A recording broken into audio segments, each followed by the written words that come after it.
Boa noite, meus amigos. Estamos aqui de volta. Como sempre, começamos esse programa invocando a Santíssima Virgem Maria, Santo Padre Pio de Pietrelcina, para que roguem a Deus que nenhuma injustiça se cometa nesse programa. O qual programa, aliás, segundo me informa aqui o Alex Machado, o Cavaleiro do Templo, está completando 2 anos, eu nem sabia.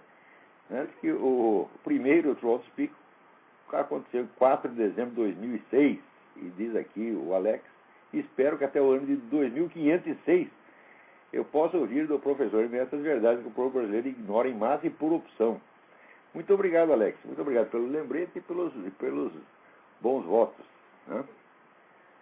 Agora, olha, aqui nos Estados Unidos acontece cada coisa. Aqui. Crystal Dixon, né? Uma professora de estudos africanos da Universidade de Toledo, foi sumariamente demitida porque escreveu num jornal da universidade, não, num jornal qualquer, num jornal de fora da universidade, a sua opinião bíblica contra a homossexualidade. Olha, presta atenção, nunca nos Estados Unidos, nunca, nenhum professor foi jamais demitido por falar contra o cristianismo, nem dentro da universidade, quanto mais num jornal fora. Agora, se fala da homossexualidade, tu tá no olho da rua, né? Agora aqui, graças a Deus, o Centro Thomas More, que é uma organização aqui de defesa de direitos civis, entrou com processo contra essa merda dessa Universidade de Toledo. Isso é um puteiro, devia ser fechado, a instituição que faz isso tem que ser fechada, tem que ir lá pegar esse reitor, dar 2 tapas na cara, tá certo? E dizer, olha, vai trabalhar de varredor de rua, vai trabalhar de frentista de posto de gasolina, porque é isso que tu é capacitado. Né? E essa moça aí, Crystal Dixon, né, ela simplesmente disse o que ela acha. Ora, meu Deus do céu, presta atenção, esse negócio de homossexualismo, eu nunca falei nada contra o homossexualismo. O máximo que eu acho é que é uma coisa um pouco de mau gosto. Né? Quem diz que é pecado esse negócio não sou eu. Quem diz isso aí é Deus, você está entendendo?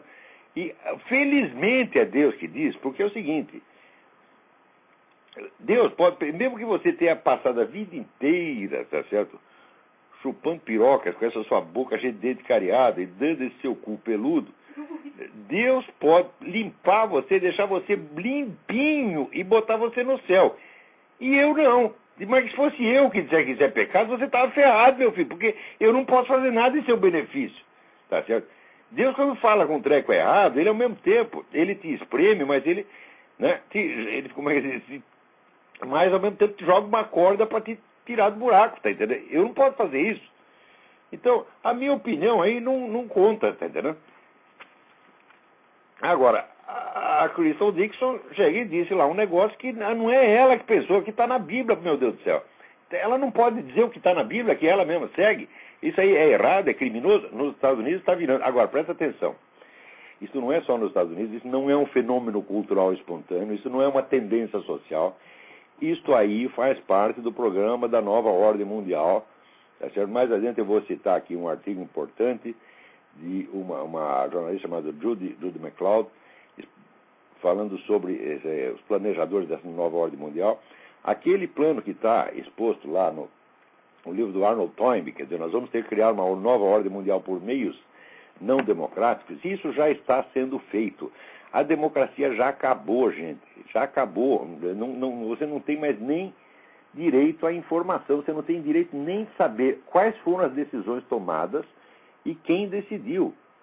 Ficou tudo secreto, é uma coisa impressionante. Isso já está acontecendo. E se você não percebe que isso está acontecendo, você não sabe em que mundo está. Quer dizer, a democracia virou apenas, vamos dizer, um cirquinho para enganar a trouxa. Já vamos voltar a falar disso logo.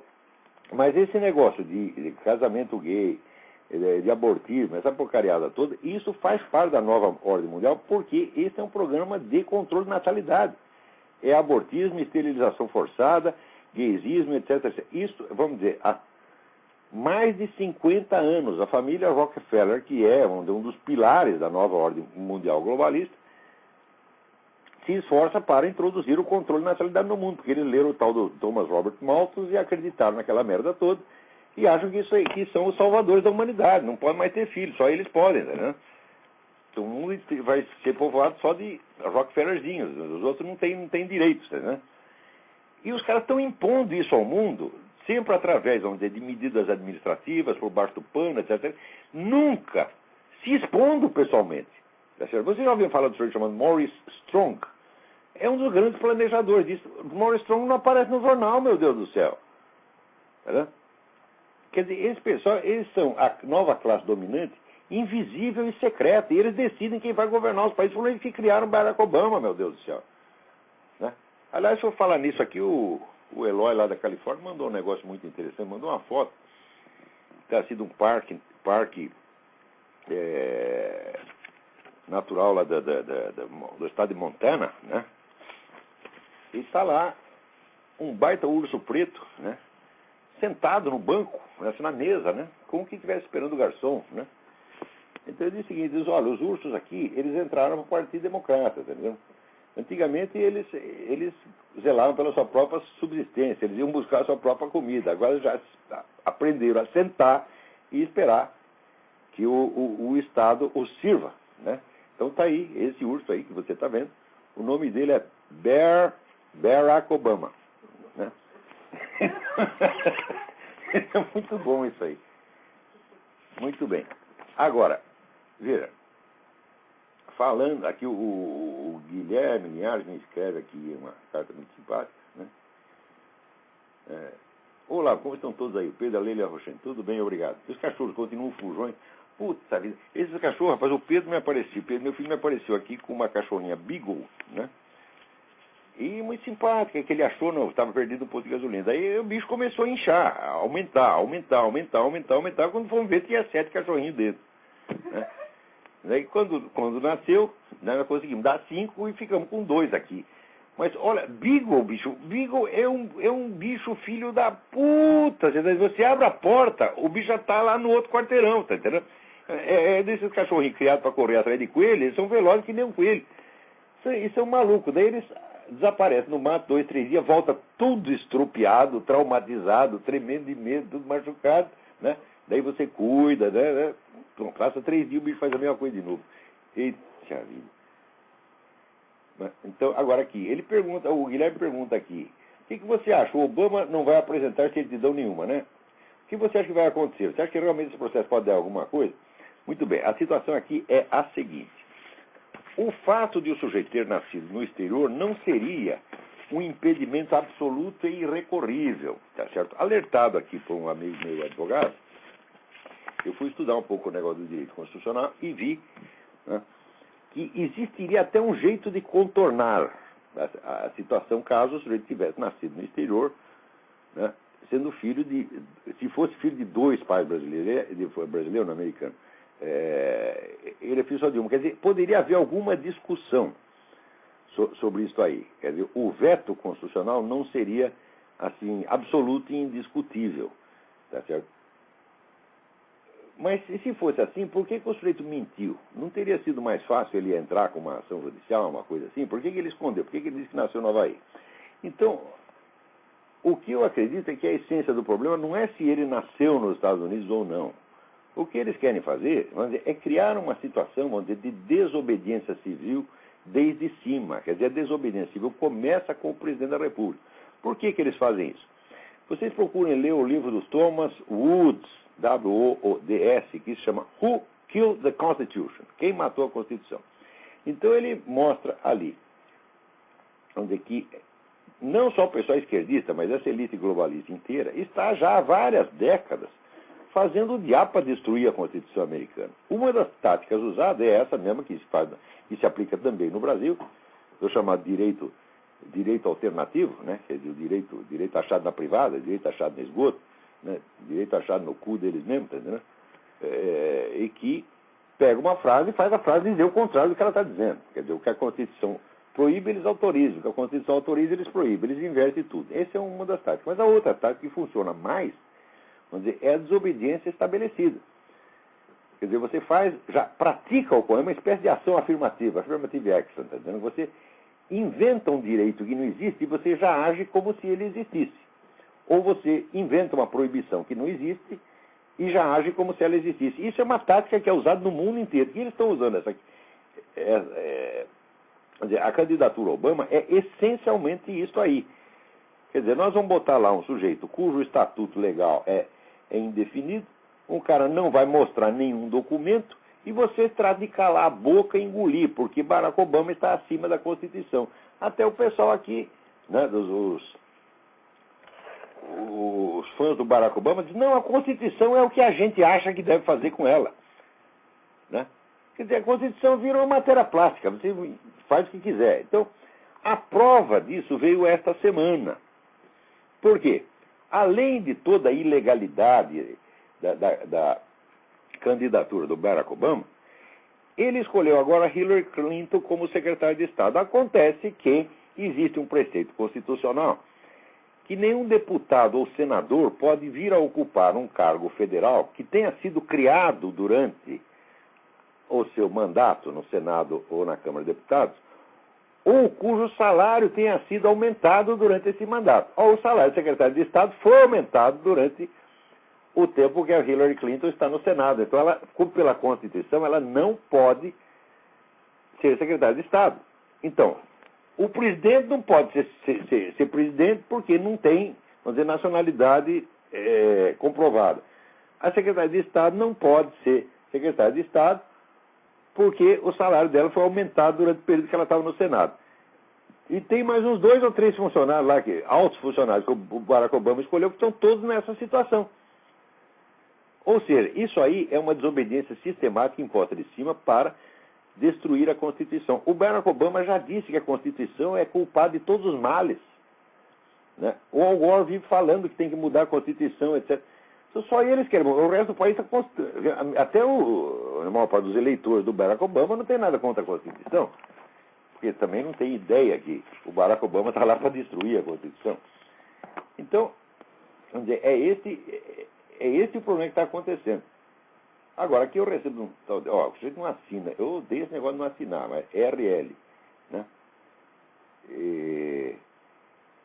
Não quero polemizar, apenas fico curioso, gostaria de saber se o link abaixo não elucidaria tal questão, quer dizer, questão da nacionalidade do Barack Obama. E daí o cara me manda o link do factcheck.org. Diz, pô, isso eu já expliquei 1000 vezes, oralmente e por escrito. 2 coisas. Primeiro, o documento que está lá no fact-check não é uma certidão de nascimento. Não é uma certidão de nascimento. Não é uma certidão de nascimento. É um atestado passado muitos anos depois.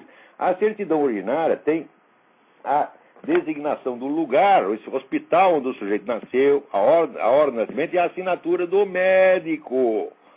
Isso chama-se certidão de nascimento. Aquilo lá é um atestado.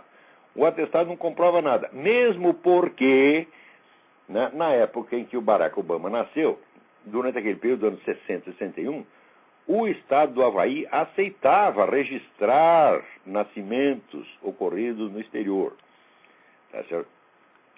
Então, aquilo ali, mesmo supondo que aquele papel fosse válido, autêntico, tá certo? Assinado por São Pedro no céu, tá certo, né? Legitimado por todos os anjos e santos, ainda assim esse papel não atestaria, não provaria nada.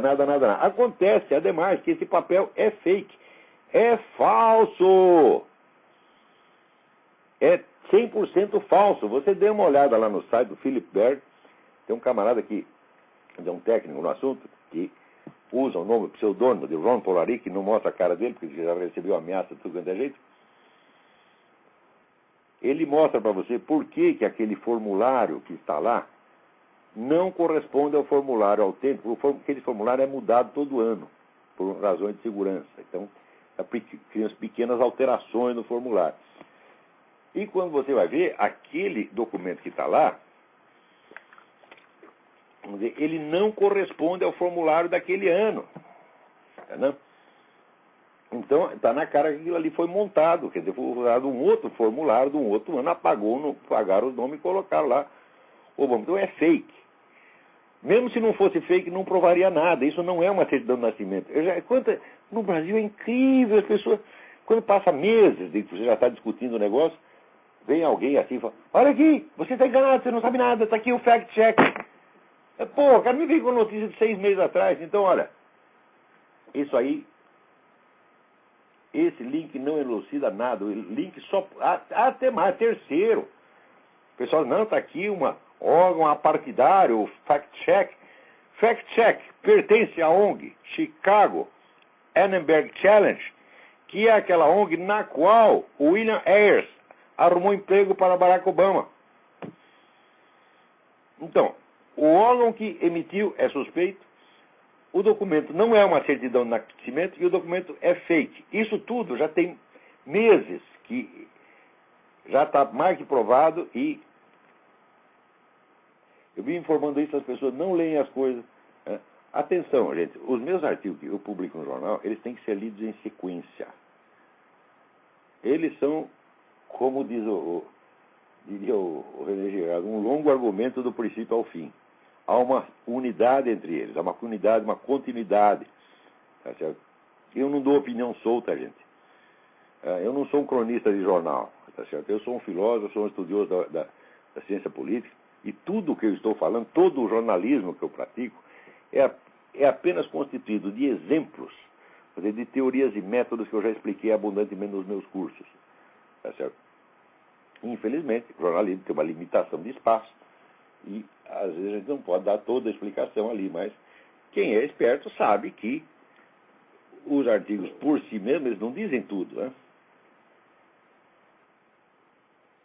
Agora, uma coisa importantíssima, onde quer que vocês leiam a matéria que apresenta o Barack Obama, assim, o presidente negro, marco histórico, né, marco histórico da luta pelos direitos civis, onde quer que você leia isto é pura propaganda, isto não tem nada a ver com a realidade.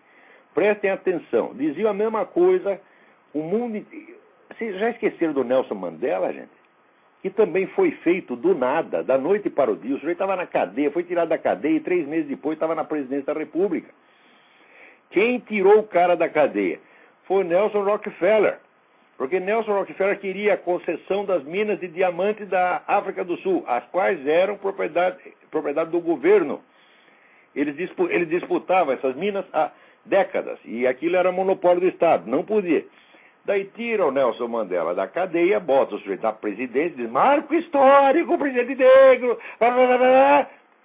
Toma lá a concessão da mina de diamante. Foi isso. A missão histórica do Nelson Mandela foi dar a concessão do diamante para Nelson Rockefeller e depois foi para casa. Não fez nada. O governo absolutamente medíocre, bobo, foi posto lá só para fazer isso. Quando é que vocês vão deixar de ser bobo, gente? Quer dizer, essa imagem do presidente negro, marco histórico, isso é tudo. Essa é só slogan de campanha. Quando é que vocês vão achar que slogan de campanha é notícia? Um político, meu Deus do céu, você não pode compreender um político pela raça dele, pela origem religiosa, cultural da família, tá certo? Pelo tamanho do sujeito, se ele é gordo ou magro, você tá entendendo? Não pode compreender por essas coisas. Um político, para saber quem é o sujeito, você tem que saber quais são as conexões reais dele, quais os grupos de interesse e de pressão que ele representa, vamos dizer, quais as pressões e exigências que pesam em cima dele, que ele tem de atender, tá certo? E quais são os meios de ação efetivo que ele tem. Quer dizer, isso é um estudo estritamente objetivo. Aí você diz quem é o sujeito. Né? Agora, slogan de campanha é outra coisa. No tempo que existia jornalismo, quando eu comecei no jornalismo, existia jornalismo ainda. Todo jornalista sabia disso. Você imagina aqui, por exemplo, se eu quisesse, né, por exemplo, falar do John McCain, e disse assim, olha, John McCain, herói de guerra, sujeito maravilhoso, corajoso, tem 3 bolas no saco. Você não saberia nada sobre o John McCain. Eu tenho que dizer, olha, John McCain está ligado a tal grupo assim, assim, assim. Ele é, como é que se diz, um liberal republican. Né? Isso fez um acordo com o pessoal conservador. Sabe? Então você situa o cara politicamente, você está entendendo? Agora, o Obama, você não pode situar porque é proibido saber quem é o Obama. Prestem atenção, eu digo, a democracia já acabou. O mundo está sob o comando, vamos dizer, de uma elite encastelada nesses organismos multinacionais, que vamos dizer, são uns 200 grupos econômicos aproximadamente, tá certo? Que compraram toda a mídia, são os donos de toda a grande mídia do mundo, né? e faz o que quiser, e eles determinam o que você pode saber e o que você não pode saber. Isso quer dizer que a democracia, a condição básica da democracia, que é você poder se informar para poder tomar sua decisão, isso já acabou, gente. Nós já estamos vivendo numa outra situação. E as pessoas continuam raciocinando formalmente como se ainda existisse a democracia pelo simples fato de que o sistema eleitoral está funcionando. Eu digo, porque dentro do sistema eleitoral você não pode saber quem são os candidatos. No Brasil, esse pessoal vetou a informação de que o Lula pertencia ao Foro de São Paulo. Vetou! E todo esse bando de putas que possuem os órgãos de mídia no Brasil, seus marinhos, os frias, todos esses obedeceram fielmente. Eles são empregadinhos da nova ordem mundial. Então você, cidadão, você, eleitor, você não tem mais nem o direito de saber em quem você vota. Acabou, meu filho. Tá certo? Ainda tem uma chance de você furar o esquema, porque existe internet, porque existe rádio, ainda existe um pouco de independência, e eles estão loucos para controlar isso aí. Por que que em todos os países do mundo, esse pessoal quer legislações para controlar a internet, alegando que é para combater pedofilia, quando, por outro lado, eles mesmos fomentam o movimento gay e tudo que, vamos dizer, é putaria no mundo? Olha, você vê, eles querem combater a pedofilia e estão distribuindo pintos de borracha para as crianças no Brasil. Esse filho da puta, sem vergonha, vigarista, desse temporão, desgraçado, criminoso. Quer dizer, como é que vai fazer campanha contra a pedofilia e ao mesmo tempo vai ficar excitando sexualmente as criancinhas, meu Deus do céu? O que é isso, porra? Quer dizer, quem é que vai acreditar na sinceridade desse combate à pedofilia? Isso é fachada, é só para controlar a internet. Tem alguém no telefone, vamos ver quem é. Alô, quem é? Alô, Olavo. Sim, quem é? Aqui é o Luiz Guilherme de Campinas, tudo bom? Guilherme, tudo bem? Tranquilo. Eu gostaria de só dar uma notícia que a editora Quadrante acabou de publicar uma tradução do How the Catholic Church Built the Western Civilization. Ah, o do Thomas Woods? Oi? Isso. Ah, é, o Thomas Woods. É o mesmo que escreveu o livro sobre a Constituição, Who Killed the Constitution. Escreveu esse livro esplêndido sobre a Igreja Católica. Então, acabou de sair uma edição em português pela editora Quadrante. Editora Quadrante, muito bem. Dá o título em português aí. Como é que chama o livro em português? Eu acho que a tradução é literal. É como a Igreja Católica construiu a civilização ocidental. Exatamente. Muito como a bem. Igreja Católica... Deixa a gente ler isso aí. Thomas Woods é um homem muito estudioso, sério. Né? E... Outra coisa, Olavo. Diga. Você poderia falar agora, ou numa próxima aula do seminário, mais sobre essa questão da centralidade, definir melhor o que ela é, como alcançá-la. A centralidade, você fala que o Florentino conseguiu alcançar. Isso aí eu vou ter que explicar no seminário mesmo. Isso aí não dá para... Não é assunto nem para uma hora de programa, isso é assunto para muitas horas. Eu vou dar alguma aula sobre isso no seminário, fique tranquilo. Falando em seminário, deixa eu aproveitar para dar um aviso para você. Lá na página www.seminariodefilosofia.org, nos próximos dias já vai aparecer a gravação que eu fiz ontem, expondo o programa, com algum detalhe a mais, o programa do curso de filosofia. E explicando às pessoas que nós já temos o sistema para a interatividade com até 500 pessoas. Não sendo necessário aquilo que eu pensava no início, que é de formar grupos, né, e 10, 20 pessoas reunir num lugar. Não vai ser preciso isso, pode ficar todo mundo nas suas casas, vestido das casas. Estamos montando o sistema aqui e vai ser para antes do que eu pensava. Eu não imaginava que fosse possível começar o seminário antes de fevereiro ou março. Talvez seja possível começar já, né, o mês que vem. Então, dê uma olhada lá e eu creio que em 2 ou 3 dias essa gravação, quer dizer, a introdução ao programa do curso de filosofia já estará no ar. Tá certo? É claro que o programa vai abranger não uma, mas várias aulas sobre esse assunto, Luiz Guilherme. Não se preocupe. Muito obrigado, Olavo. Eu recomendo, inclusive, para todo mundo assinar o Seminário de Filosofia, porque o conteúdo lá está muito amplo e muito bom. Obrigado pelo seu tempo e tenha uma boa noite. Fica com Deus.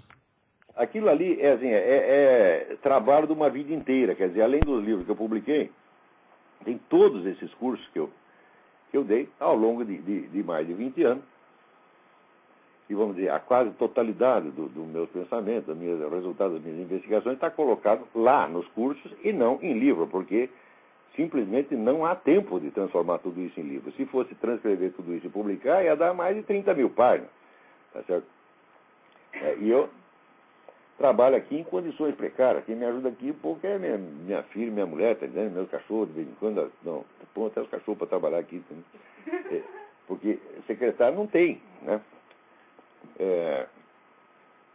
Então, bom, mas voltando aqui, eu estava dizendo o seguinte: para você saber quem é um político, não adianta você olhar a cor da pele dele, a cor dos olhos do sujeito, você está entendendo? E não tem sentido, isso é ridículo, ridículo, ridículo. Eu fiquei assim, um presidente negro, aí elege o Chaves, o presidente índio, elege o Lula, o presidente operário. Ora, meu Deus do céu, o presidente operário do Brasil é o presidente dos banqueiros, quem é que não sabe, porra? Ele é a mãe dos banqueiros, pai, mãe, tia, avó, tá certo, dos banqueiros. Quem é que não sabe? Esse é um presidente operário. Daí, quando elegeram o John F. Kennedy aqui, é o presidente católico. O católico foi muito discriminado aqui, irlandês foi muito discriminado há muito tempo, né? Quase tanto quanto preto. Daí, quando elegeram o John Kennedy, é um marco histórico, o presidente católico. O que mudou isso para os católicos? Não mudou nada. Tá certo? Então, o que mudou lá, vamos dizer,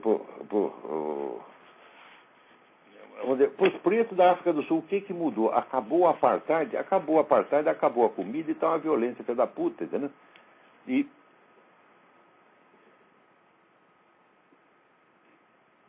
substantivamente não mudou nada. Mudou é para o Rockefeller. Quando é que vocês vão entender essas coisas, meu Deus do céu? A política é duas coisas. A política, por um lado, é a ordem, quer dizer, é o esquema inteiro da sociedade que reflete, quer dizer, a representação que a sociedade tem da ordem cósmica, da ordem da realidade. Isso é um aspecto da política. O outro aspecto, quer dizer, que é o aspecto funcional, a política é o poder, é os meios de conquista, manutenção e expansão do poder. Então, a política tem que estudar essas duas coisas. Se ela não estuda isso, ela não estuda nada. No Brasil, o que se chama de comentário político nunca faz. Eles confundem poder com governo, meu Deus do céu. Ora, nos anos 60, todo mundo sabia que não era assim. Havia um famoso livro na época, que era o livro do Wright Mills, C. Wright Mills, que era um sociólogo esquerdista, mais esquerdista que a peste, tá vendo? Mas era um sujeito que estudava. Eles fizeram um livro chamado Elite do Poder. Então, a elite era uma espécie de mapa da estrutura do poder nos Estados Unidos, não da estrutura do governo, meu Deus do céu. Por exemplo, nós sabemos que ninguém chega à presidência americana sem ter a bênção do CFR, o Council on Foreign Relations. Então, o Council on Foreign Relations é um elemento importante da estrutura de poder. Tá certo? Então, o Wright Mills estudava, vamos dizer, todos esses órgãos que, não fazendo parte do governo, são importantes para decidir quem está no governo. Tá certo? A estrutura dos partidos políticos, a estrutura do financiamento, quem financia, né, os partidos políticos. Isso dá as várias famílias dinásticas que estão presentes no poder há 200 anos, ou 100 anos, sei lá, como Rockefeller, tá certo? Como Roosevelt, as entidades religiosas, tá certo? E enfim, a estrutura inteira do poder. Então, naquela época, isso aí era uma banalidade. Todo mundo sabia que governo é uma coisa e poder é outra. E que a política não se constitui do governo, nem de campanha eleitoral, se constitui do poder efetivo. Tá certo? Agora ficou proibido falar disso, meu Deus do céu. Você começa a falar de CFR, não sei o que, dizem que é teoria da conspiração, ficaram idiotas. Quer dizer, esse pessoal mesmo da nova ordem mundial inventa certas normas de polidez e normas de sanidade, tá certo? Que bloqueiam a sua mente, proíbem você de pensar e te obrigam a ser idiota. Você, para ser uma pessoa educada, tem que ser idiota. Né? E começa a falar desse assunto. Eles conseguem, vamos dizer, policiar até as sensações assim, de agrado e desagrado. Né? Por exemplo, você vê o número de pessoas que dizem: e o Olavo agora está maníaco pelo Obama, só fala de Obama, que coisa, eu quero outros assuntos, coisas mais interessantes. Mas que viadagem, gente. Você pensa que jornalismo é diversões públicas? O jornalismo está aí para retratar a realidade do que está acontecendo, porra. Tá certo? E a realidade, sobretudo, naquilo que é decisivo e que vai determinar o futuro. Olha, essa crise econômica que nós estamos vendo, essa crise vai passar. Mas a quebra da ordem constitucional que essa turma do Obama está fazendo, isso vai ficar, isso vai deixar marcas profundas. Na verdade, isso é a causa da crise econômica. Ou seja, eu estou falando do Obama porque aquilo é importante mesmo, gente. Né? Agora, é a mesma coisa no tempo do Foro de São Paulo. Ninguém queria ouvir falar do Foro de São Paulo. E ele ficou maníaco, só fala do estado do Foro de São Paulo.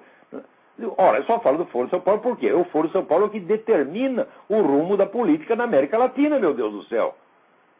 Agora isso já ficou claro para todo mundo, mas 7, 8 anos atrás, eu era o demente, eu era o maníaco, eu era o obcecado, porque só falar de Foro de São Paulo. Agora também é a mesma coisa. E ele está obcecado pelo Obama.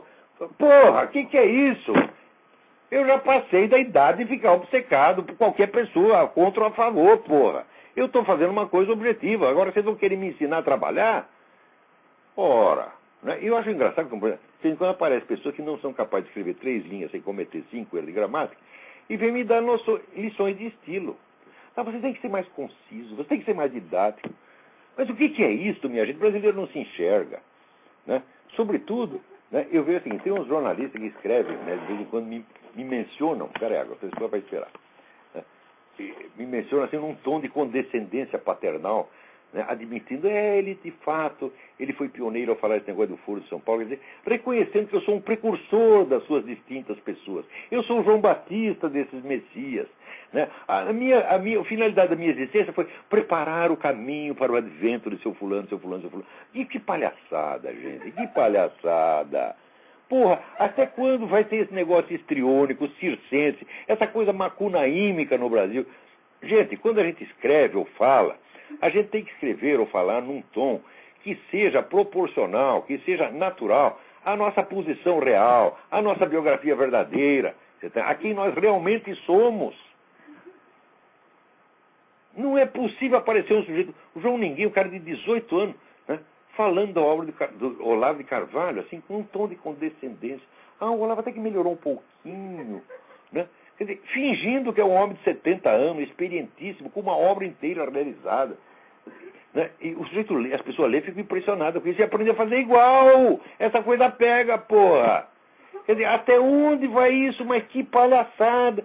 Que palhaçada. Tudo isso é uma imensa viadagem. Mas uma imensa viadagem. Olha, esses caras são tão viados, mas tão viados, que eles nem dão o cu. Você está entendendo? Eles não são machos o suficiente nem para dar o cu. Eles estão loucos para dar, mas chega na hora e falam, eu não vou dar porque dói. Entendeu? Quer dizer, o que é isso, minha gente? Que coisa mais fraca, mais nojenta, Agora, esse pessoal, tudo eles falam em via distante. Aí chega, eu tenho assim, 2 mil reunidos. Entrou lá, são os 2 mil correndo. Socorro! Porra! Que aí entra um pitbull no galinheiro, meu Deus do céu. Que porra é essa? Que coisa mais feia. Eu nunca vi tanta covardia, tanto fingimento, tanta palhaçada, tanto histrionismo. Agora, vocês querem falar do Obama? Então vamos procurar quem é o Obama. Olha aqui. Hoje saiu mais um artigo notável do meu amigo Cliff Kincaid, do Accuracy Media. Deixa eu atender o telefone, depois eu falo isso aqui. Alô, quem é? Alô, Olavo, aqui quem fala é Eduardo, tudo bom? Eduardo, tudo bem? Tudo jóia. Olavo, tô ligando para perguntar o que você sabe sobre a Skulls and Bones. E quem? Era só isso. Peraí. Não ouvi. Não ouviu? Não ouvi. Fala mais alto aqui perto do telefone. Olavo, eu liguei para perguntar o que você sabe da Skulls and Bones que você pode dividir com a gente aí. Muito obrigado e seu show é ótimo. Abração. Tchau. Obrigado. Olha, é difícil você saber exatamente qual é o papel dessa organização. A Skull and Bones é uma sociedade semi-secreta de estudantes que existe há muito tempo. A coisa está bem documentada e a gente sabe que isso tem alguma importância na seleção da alta classe política americana. Tá certo? Não sabemos exatamente como. Mas nós sabemos, por exemplo, que existe um estudo interessante de um historiador alemão, cujo nome me escapa. O livro chama-se A Geração como Patota de Juventude. Então, a formação de uma geração de políticos se dá também nessas patotas de juventude. Graças à existência dessas organizações, né, iniciáticas de estudantes, a formação da geração de políticos adquire um tom mais formal e mais definido e mais claramente delineado. Você sabe quem vai ser quem no futuro, a partir, vamos dizer, dos membros dessa sociedade. Então, eu sugiro que você procure os estudos do Anthony Sutton, S-U-T-T-O-N. Sutton é um economista e historiador inglês, e estudou muito esse problema do Anglo-American Establishment. E ele tem um livro onde documenta muito bem as atividades dessas Skull and Bones. O difícil é você saber qual é o peso real disso aí. Porque, afinal de contas, Skull and Bones reúne essas pessoas durante a sua carreira universitária. Claro que aquilo fica como uma referência para o resto da vida, porque é a patota da juventude. Você vê, esse negócio da patota da juventude funciona mesmo. Quer dizer, essa lealdade, né, estudantil, quando está ligada ou a movimentos políticos ou a sua sociedade desse tipo, isso funciona mesmo. Né? Eu me lembro, por exemplo, o meu pai participou muito lá da militância, da luta política na Faculdade de Direito no tempo da Revolução. E anos depois, quer dizer, o meu pai só queria saber de duas coisas. Ele só queria saber de sossego e pescar. Essa era a vida dele, você está entendendo? Então ele se enterrou lá num lugar, no litoral sul, e ele ficava pescando lá. Os amigos dele eram os caiçaras, os caipiras. Ele estava lá, levando a vida do jeito dele. Quando subiu ao governo do estado de São Paulo, o Roberto de Abreu Sodré, que era colega dele e que fazia parte da mesma patotinha, tá certo? Imediatamente o Roberto de Abreu Sodré mandou buscar o meu pai para ver se ele queria o cargo no estado. O meu pai não queria nada. Eu falei, não, o que ele quer aqui é sobre água fresca. Tá, mas você vê, foram procurar o cara lá no cu do Judas. Olha, tem o fulano e tal, o meu pai tem o apelido de Luiz Caipira. O Luiz Caipira está morando em tal lugar, vamos buscar ele. Tá, né? Isso é simplesmente natural. Agora, se tem, além dessa afinidade estudantil, que é uma coisa muito forte, né, se essa afinidade ainda é formalizada numa sociedade esotérica, num ritual, aí funciona mesmo, tá entendendo? Mas é claro que o Skull and Bones não é o órgão decisivo. O que é decisivo mesmo são as famílias dinásticas, quer dizer, são os Rockefellers, os Rothschilds, né? Gente desse tipo, tá entendendo?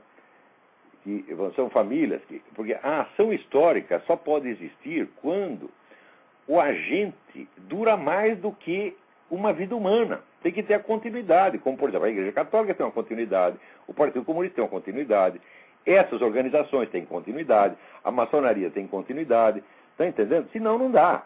Quer dizer, se cada vez que morre uma geração para a ação, não dá nada. Né? Então, essas organizações, elas podem durar séculos, são milênios. Tá certo? Então, elas são verdadeiros agentes da história. Elas duram mais do que os estados e as nações. Tá certo? Por exemplo, os estados e as nações não são agentes da história, são apenas o cenário onde parte da história se desenrola. Né? Você vê aqui, esse problema de quem é o sujeito da história, quem são os sujeitos agentes, né? Eu estudo isso há anos, tá certo? E já cheguei à conclusão, por exemplo, você dizer, as raças são agentes da história, mas é claro que não. As raças são a matéria plástica que você faz o que você quiser com elas. Quer dizer, não tem... Mesmo que você tente organizar politicamente uma raça, ela não tem por si mesma o tipo de unidade de ação que uma organização como essa tem, porra. Por quê? Porque o sujeito nasce naquela raça sem pedir. Ele nem sabe o que é ser daquela raça. Ele nem sabe o que é. Nem sabe o que é raça, porra. Né? Agora, nessas organizações, as pessoas entram porque querem, têm um compromisso. E às vezes assumem juramento de fidelidade até a morte. Então, essas entidades, elas têm unidade. E para agir é preciso ter unidade e continuidade. Tá certo? Então, é curioso que esse pessoal, cientistas políticos, cientistas sociais, não estudam nada disso, não sabem nada disso, eles não sabem o que estão falando, pô. Então, agora, se quer saber por quem é o Barack Obama, esqueça a raça do sujeito. O sujeito podia ser, sabe, esquimó, podia ser trobriandês, não ia fazer a menor diferença, está entendendo? Isso é apenas um símbolo de campanha, meu Deus do céu. O que define o Barack Obama mesmo é o conjunto de ligações políticas dele. Se querem saber quais são essas ligações, dê uma olhada no artigo do Cliff Kincaid, que saiu na Accuracy in Media, 30 de novembro de 2008, com o título de Obama Nominee Signal Radical Pro-UN Agenda. Quer dizer, os nomeados de Obama mostram uma ligação radical com a agenda das Nações Unidas, da ONU, globalismo. Isto é o Obama, isso é o Obama. Obama é o novo Nelson Mandela. Está aí feito para atender Jorge Soros, né? Atender os Rockefellers, tá certo? Atender o que for decidido lá no grupo Bilderberger e ficar quieto e fazer o serviço dele. Olha, note bem, o Obama não é de nada. Pessoalmente, é um indivíduo muito fraco, facilmente manipulável. Ele é apenas um ator, ele é apenas uma fachada. O Lula é um sujeito muito mais consistente que ele. O Lula tem experiência política real, o Lula tem uma carreira, tem uma história, tá certo? O Obama não tem nada disso, ele saiu do nada, tá certo? E foi, como é que se diz? O Obama é inteiramente produzido no laboratório. Agora, ele já não está aguentando, porque essa semana ele já apareceu com um cacuete daquele piscar o olho direito. Quer dizer, o senhor já está com esgotamento nervoso. No fim da campanha, ele nem assumiu ainda, já está caindo pelas tabelas. Esse cara não é de nada. Ele está lá para fazer o que os Rockefellers e Soros mandarem. Né? Quem está aí na linha? Professor, aqui é o Emílio. Emílio, tudo bem? É Emílio de Guarapuava. Tudo bem? Tudo bem com o senhor? Eu mandei um e-mail para o senhor e para o Silvio Grimaldo sobre os problemas técnicos que vocês estão enfrentando para colocar o curso de filosofia no ar. Não sei se vocês chegaram a discutir sobre aquilo, eu não recebi nenhuma resposta. Olha, eu não li o seu e-mail, porque eu recebo mais de 700 e-mails por dia. Às vezes o mais me escapa. Você faz um favor, me manda de novo. Eu mandei para uma conta em que nós participamos de uma lista em comum. Eu mandei para a minha filha, Leila, com H no fim, leila.carvalho@gmail.com. Tá, ok. Você pode fazer isso? Eu mando. Às vezes os melhores e-mails me escapam, entendeu? Mandei para o Silvio também. Bom, o Silvio vai certamente vai me comunicar alguma coisa, mas por favor, mande para a Leila. Vocês não chegaram a nenhuma conclusão ainda a respeito da solução técnica? Eu não examinei, não sei do que você está falando ainda. Me mande, por favor, de novo para o endereço da Leila. A questão para o curso de filosofia... Eu sei que é o problema, eu não sei o conteúdo do seu e-mail. Se você puder mandá-lo de novo, eu agradeço. Tá bom. Obrigado. Então, tá bom, professor. Tchau, obrigado. Peraí, tem mais alguém na linha aí?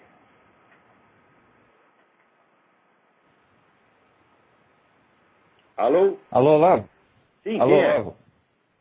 Quem é? Aqui é o Davi de Belo Horizonte. Oi, Davi, tudo bem? Tudo bem. É o seguinte, o senhor mencionou aí aqui o negócio da mentalidade da patota. Eu me lembro que o Karl Mannheim, no Estratégia do Grupo Nazista, disse que o partido nazista inteiro foi formado em patota de estudantes. Isso mesmo. Todas essas organizações surgem assim. O PT surgiu assim. O PCdoB surgiu assim. Todas surgem assim. E o partido nazista foi a mesma coisa. É bem lembrado, bem lembrado. Está no livro Diagnóstico do Nosso Tempo, um livro editado pela Zahar no Brasil, e tem lá um capítulo notável, Estratégia do Grupo Nazista. Muito bem lembrado. Era isso então. Obrigado. Muito obrigado. Obrigadíssimo. Então, okay, olha, vocês procurem aqui no Canada Free Press, tudo junto, hein? canadafreepress.com, né? Um artigo da Judy MacLeod. MacLeod escreve Judy, Judi, McLeod. O livro chama United Nations and its Carefully Managed One World Order. às Nações Unidas e a sua cuidadosamente administrada nova ordem mundial. Esse artigo é importantíssimo, inclusive para você entender quem é Obama. Tá certo? Agora, atualmente, é o seguinte, você não pode falar quem é Obama, você só pode falar o slogan de propaganda. Isso é uma coisa, olha, para quem tem 40 anos de jornalismo nas costas, isso é um fenômeno assombroso, assombroso, de ver como a população é proibida de ter acesso a informações elementares. Quer dizer, você não pode saber quem te governa, você não pode saber quem manda, você não pode saber quem é influente, não pode saber quem é importante. Você tem que pegar só a superfície, sabe? A revista Caras. Não é isso?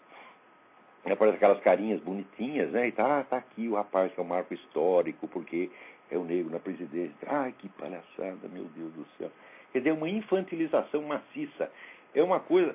Veja, eu garanto para vocês que um controle tão total do fluxo de informação, nós, 30 ou 40 anos atrás, nós só podíamos observar em regimes totalitários. Isso tinha na Alemanha nazista, na União Soviética. Hoje virou moda no mundo inteiro e ninguém reclama, meu Deus do céu.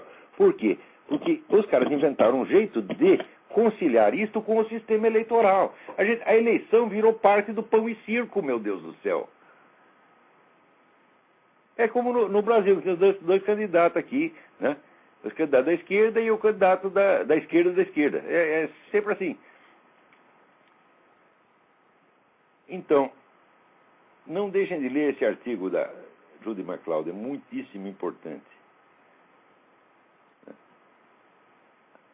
Agora aqui, o Alessandro Yokohama, só no Brasil tem esse aí, né? Ítalo-japonês, né?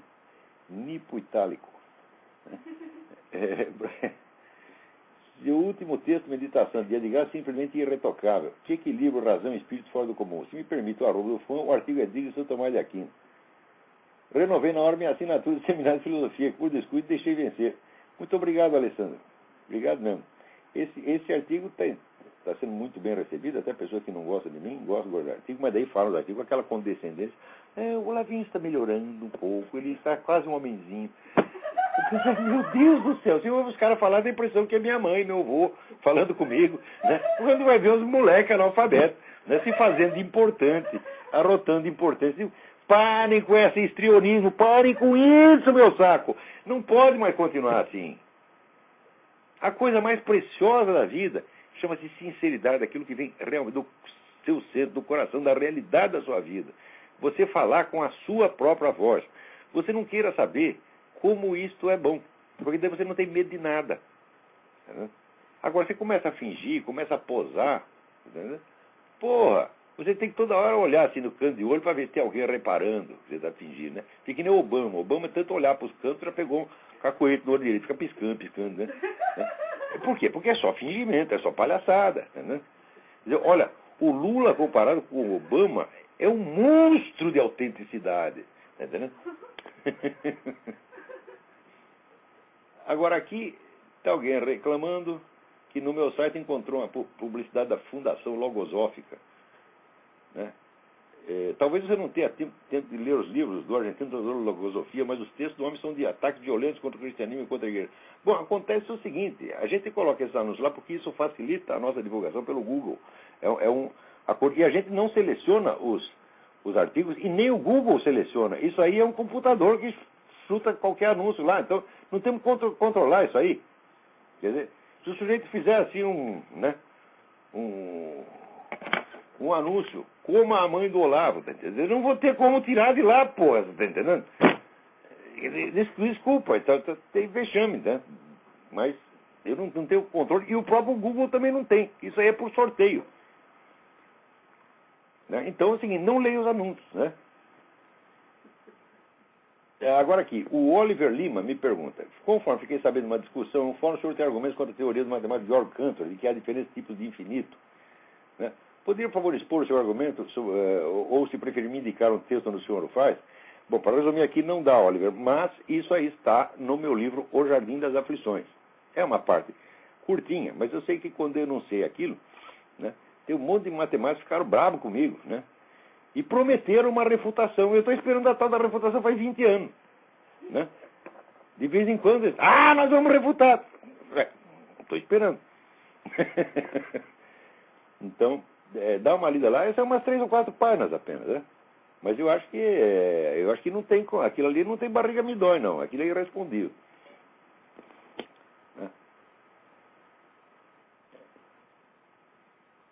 Aqui, ó. O famoso jornalista Mino Carter escreveu sobre a sua pessoa. E ele diz, prefiro silenciar, pelo que sei, ele escreveu um temido livro autobiográfico. Né? Ele está se referindo ao imbecil coletivo, como se fosse minha autobiografia. Não é uma autobiografia, ô Mino. Também você está mordido porque você não entrou no livro, porra. Você está entendendo? Então você, como eu não falei de você acha que eu só estou falando de mim? Claro que eu também faço parte do imbecil coletivo. Eu não sou imune à imbecilidade, de maneira alguma. Né? E você também não. Mas você não entrou ali, assim... Primeiro porque você não tinha a relevância cultural. Eu não estou ali para comentar qualquer jornalista, eu estou comentando professores de filosofia, escritores, etc, etc. E você, intelectualmente, você é nada. Então por que eu ia botar você lá? Quer dizer, o imbecil coletivo se constitui de intelectuais. Intelectuais são professores, são pessoas de ideias. Não é o seu caso. Então para que você entra lá? Então agora ele ficou mordido porque eu não pus ele no imbecil coletivo. Ora, porra. Puta, velho. Quanto mais velho, mais idiota. Ai. Daí tem outro aqui, né, que me escreve, falando aqui da discussão aí entre o Luiz Nassif e o Reinaldo Azevedo. Falou, olha, atenção, eu sou amigo dos dois, né, perdi contato com os dois faz tempo, não nos encontro há muitos anos, mas Luiz Nassif e Reinaldo Azevedo, e eles estão brigando lá. Eu só peço um favor aos dois, não me usem como porrete. Não batam um no outro usando a minha pessoa. Eu sei que... Aqui, o Luiz Nassif fez isso hoje, aqui, ó. Né? E o Reinaldo nunca fez, mas o Luiz Nassif está fazendo. Não façam isso. Olha, eu não quis entrar ainda nessa briga. Se eu entrar, vai haver choro e ranger de dentes. Então, não me provoquem, tá? Eu sou um sujeito longânime. Né? Quer dizer, eu espero para falar as coisas, eu espero muitos anos. Né?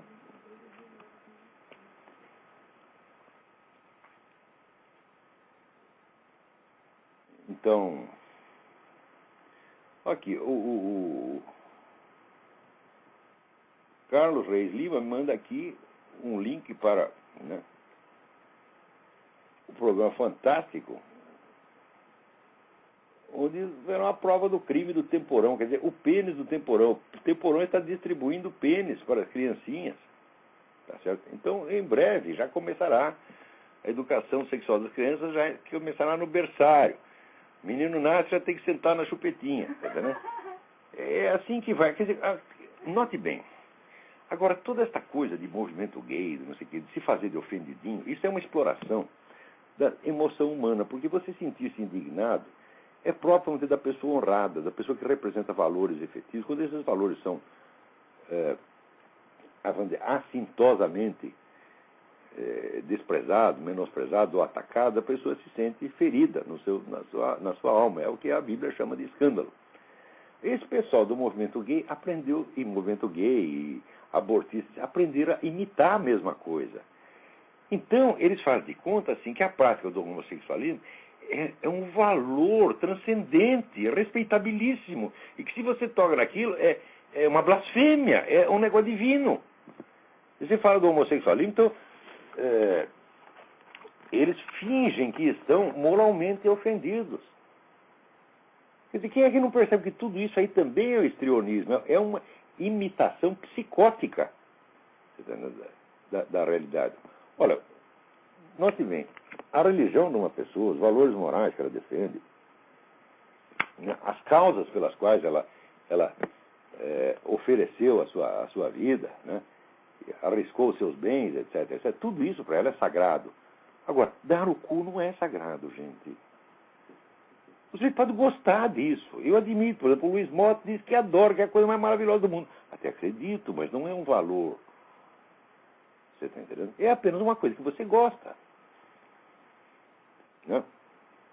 Não é uma coisa pela qual, vamos dizer, que mereça o sacrifício da humanidade. Está entendendo? O ser humano pode oferecer a sua vida para Deus, pode oferecer, vamos dizer, para salvar pessoas, para salvar valores culturais, espirituais, etc, etc.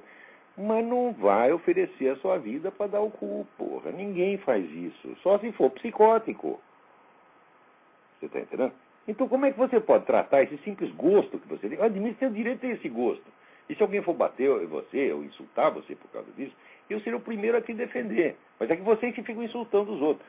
Essa semana mesmo, o pessoal gay invadiu uma igreja aqui e começou a bater nas pessoas. Quando o gay faz isso, pode. Essa semana, um tempo atrás morreu um sujeito chamado, não sei o que, Shepard. Era homossexual. Houve uma campanha mundial.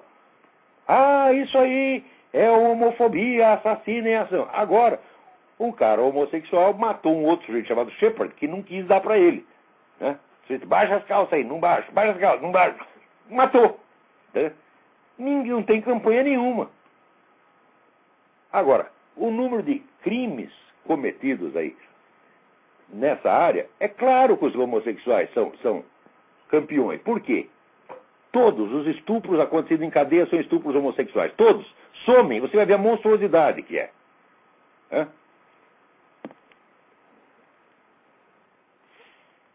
Então, esses camaradas, eles aprendem a fazer com que aquele seu gosto, aquele seu, pode ser até vício, será santificado e é intocável, você não pode falar daquilo.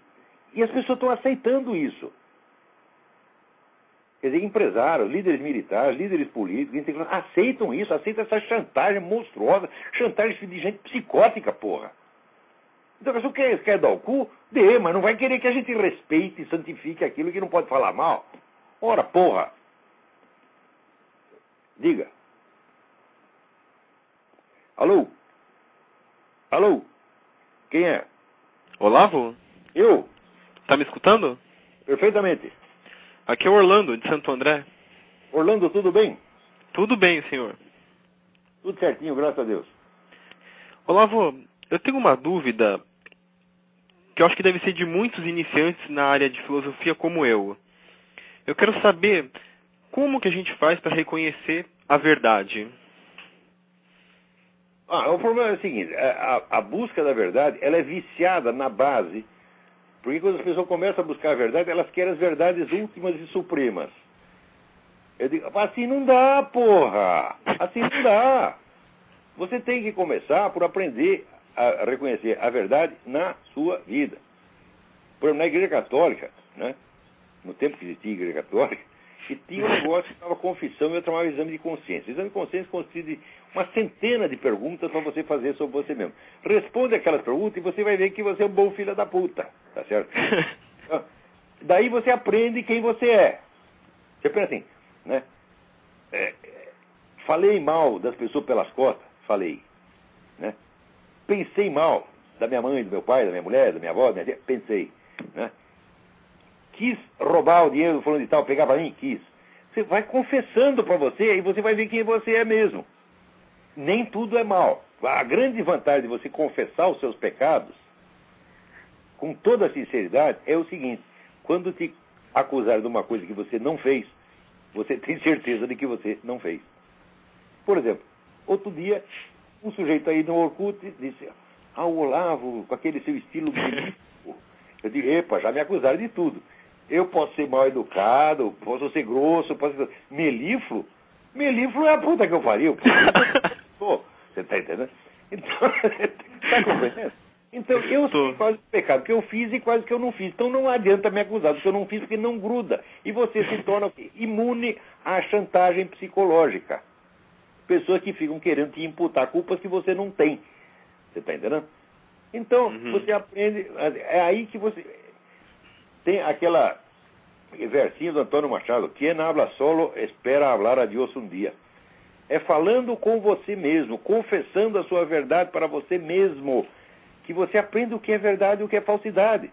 E daí você pode aplicar isso para outras dimensões. Agora, pessoas que não têm a menor ideia do que se passa dentro da sua alma, pessoas que se desconhecem, pessoas que não têm nem o mínimo de autoconsciência para perceber, por exemplo, que ele está falando num tom falso. Nem percebe o tom que o sujeito está falando. Quer dizer, está um moleque de 17 anos falando como se fosse um catedrático de 80, né? E não percebe que é fingimento. Então esse cara não tem o mínimo de autoconhecimento para que a gente possa levá-lo a sério. Agora está ele falando e pontificando sobre a verdade última, sobre se existe verdade, não existe verdade. O que quer que uma pessoa dessa diga é peido verbal, porque não tem substância de experiência humana. Então, a busca da verdade começa na experiência humana da sinceridade, para consigo mesmo. Tá certo? Em querer buscar a verdade, não é isso? Querer buscar a verdade, mas em primeiro lugar a verdade sobre você mesmo. Quem é você, o que você quer, o que você quis, o que você pensou, com que intenção você fez tal ou qual coisa. Você está contando sua história para você mesmo, você adquire a sua própria voz e você se reconhece, e não tem mais muro entre você e você. Você não queira saber como isso é gostoso, isso é melhor do que sexo, pô. E botar aqui, sei lá, põe a Sharon Stone com as pernas abertas, pelado na minha frente, troca a sua sinceridade com você mesmo pela Sharon Stone, fala, mas nem cagando. Tá entendendo? Ok, é muito bom, gente, é muito bom, porque você não fica mais conspirando contra você. Você não fica mais se escondendo de você que nem um rato no esgoto, tá entendendo?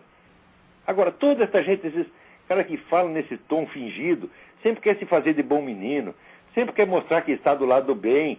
É que palhaçada, porra! Isso é muito feio. Entendeu? Então, você vê, por exemplo, as pessoas que essas turmas gostam, eles gostam do Saramago. O Saramago é uma nota de 30 Está fazendo reais, muito sucesso gente. aqui no Brasil, hein? É o mais falso que tem. O cara é mentiroso, porco, vigarista. Não vale nada, você está entendendo? E o estilo dele reflete isso. O Saramago soa falso. Os caras premiaram ele na Suécia porque leram em tradução sueca. Tá entendendo? Se fosse ler em português, perceberia que aquilo é falso. Soa falso, cada linha soa falsa. As pessoas não têm mais nem sensibilidade para perceber isso. Mas não percebem nem em si mesmo como é que vão perceber no Saramago. Ora, pô, eu cada vez que começo com treta, eu sou o primeiro que percebo que eu estou fingindo. Fala, para com isso, desgraçado. Entendeu? Então, eu lembro que tinha um dia, eu tinha 43 anos, eu estava fazendo a barba, olhando no espelho, e de repente eu me toquei e falei, Cássio, eu já sei tudo sobre mim mesmo. Eu não consigo mais me enganar. Mas, então eu já estou um homenzinho. Então agora eu posso tratar de assuntos objetivos e esquecer minha própria pessoa. Eu não vejo o pessoal que vive falando aí do Olavo. Mas que importância tem o Olavo, caralho, você presta mais atenção em mim do que eu mesmo. É uma coisa louca, de louco. Quer dizer, tudo isso aí é neurose.